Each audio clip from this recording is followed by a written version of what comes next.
Well, that we did. That we actually did. You're right. It doesn't seem like it should be, but it was. And I think nothing will ever be the same. And we can never let this happen again. There seemed to be relief in the air. Relief. Do me a favor. Just how bad was it? What kind of stories were you hearing in your leadership role? This is not exaggerated by the media. This is not just some blog thing. This affected real people. It absolutely did. And as the National Director of Civic Engagement with Moms for America, I got to speak to moms across America, right, that had these issues not only in their classrooms, but they were experiencing this at Target or while they were out shopping in their shopping centers. They had grown men that were undressing in female bathrooms. There were grown men that were walking into locker rooms with young girls. These girls did not feel safe at all. And that is something that is very, very concerning to us, especially as someone that has dealt with molestation, rape, and sexual assault. And you're exposing these children to these situations that will change them for the rest of their lives for the sake of inclusion. Why are we including men in women's spaces when women have fought for this for so long? It doesn't make any sense at all. And like President Trump said yesterday, it is really ridiculous that we even have to have legislation like this. But to your point, Greg, this is not over. We still have states that have legislation still in place that will allow men to be in women's sports and in their spaces. So it is our job to take an active role, a participation role within our own governance and hold the feet to the fire of our representatives and make sure that they put this executive order in place locally through legislation and also making sure that our Senate takes it up for a vote to codify this into law. You know, the NCAA, I'm not sure if I think this is an immediate reaction to yesterday.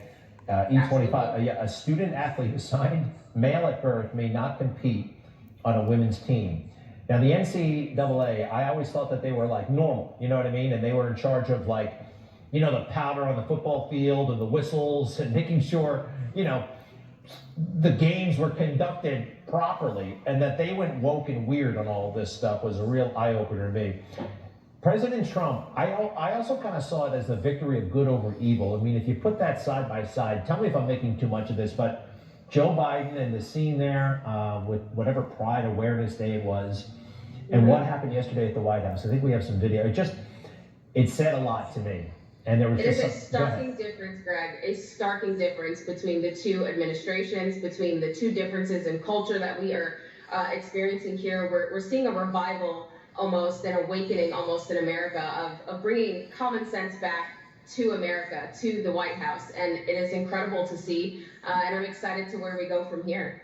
By the way, you were a chemical, biological, radiological, nuclear warfare specialist. You got to wear those heavy suits a lot, right? And the gas masks. That is very tough stuff. Tell us a little bit about your work in that field. Well, so I wasn't in for very long. I ended up breaking both my feet and my hip while I was in, but I was stationed in Fort Leonard Wood. And when you're trained as a CBRN specialist, you're trained to defend from a possible attack regarding chemical, radiological, biological, nuclear warfare. But you're also able to train military and civilian personnel on safety. You broke your what? Yeah, I broke both my feet and my hip. Oh my gosh, all right, well. I was 99 pounds when I joined, and you know, it's a lot of work, it's heavy, it's hard for women, but you know, when you have a strong head and a will to do things and get things done and a heart of service, you'll just push through, and that's what I've taken in my political career. But I've been doing this for what, almost 13 years? Well, the last thing, you said political career. Wow, are you going to run for something? What's next for you?